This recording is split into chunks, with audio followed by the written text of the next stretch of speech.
the right-hand man of AC Magashule, Chris Akia, has survived an attempt to poison him, a plot that has helped fuel a climate of fear in the Free State province, that those suspected of leaking information about AC Magashule will be dealt with.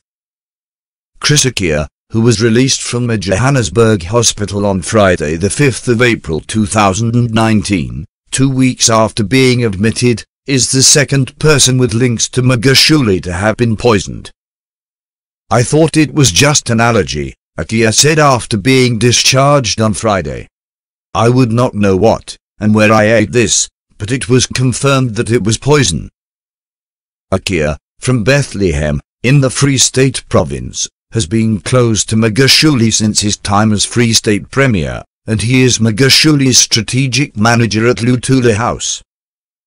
"I am not out of the woods yet, but I'm getting better," he said. Akia declined to say if he had any suspicions about who might want him dead, or if he would open a case with the police. "Fortunately for me it was detected, but I can't really pinpoint what really happened. Glad that I survived, and I am home now," he said. Free State government officials say Akia is lucky to be alive. This poisoning was very quick, and he ended up in hospital in a very serious condition. "He's lucky. Here in the Free State, no one survives poisoning," one said. Piatului Mibara, in his recently released book, Gangster State, quotes sources in the Free State close to Magashule, as saying Akia was a fixer of sorts. AC first brought Akia into the RNC to try and get more support from coloured voters in the Free State. Then he gradually started to work for AC. Later he started doing AC's dirty work.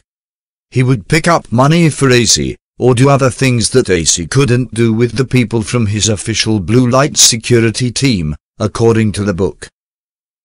Akia denied the allegations. "I am not the Secretary General's fixer, and I don't collect cash from other people on his behalf." Sandile Mzibi, a Magashule ally, who was the head of the Free State Department of Police, Safety and Transport, died in December 2017 after being poisoned. Mzibi died a slow, painful death after there were allegations of corruption that were leveled against him.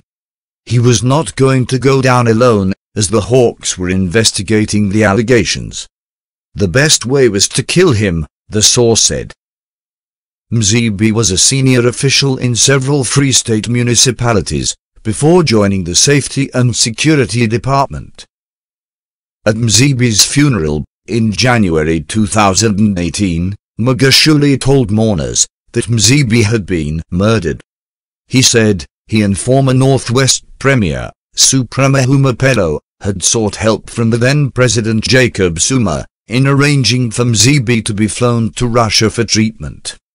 Magashule said Mzibi died a few days after plans for the trip were finalized. Mzibi was being investigated for allegedly channeling millions of rand worth of provincial legal consulting contracts to his personal attorney. Ignatius Mpambani, known as Magashule's bagman, was murdered in Sampton 2 years ago. He was allegedly connected to Magashule via a 230 million asbestos slush fund. Another senior Free State government official told the Sunday Times that some officials have been living in fear after being accused of leaking information to the media. RNC senior members, including the Secretary General, would come to the province, and we would have late-night meetings at his Free State House, where we would be questioned about those who are leaking information, this official said. "This is getting scary.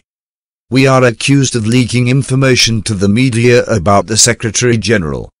We were told that individuals, who are known, were being investigated, and they would lose their jobs.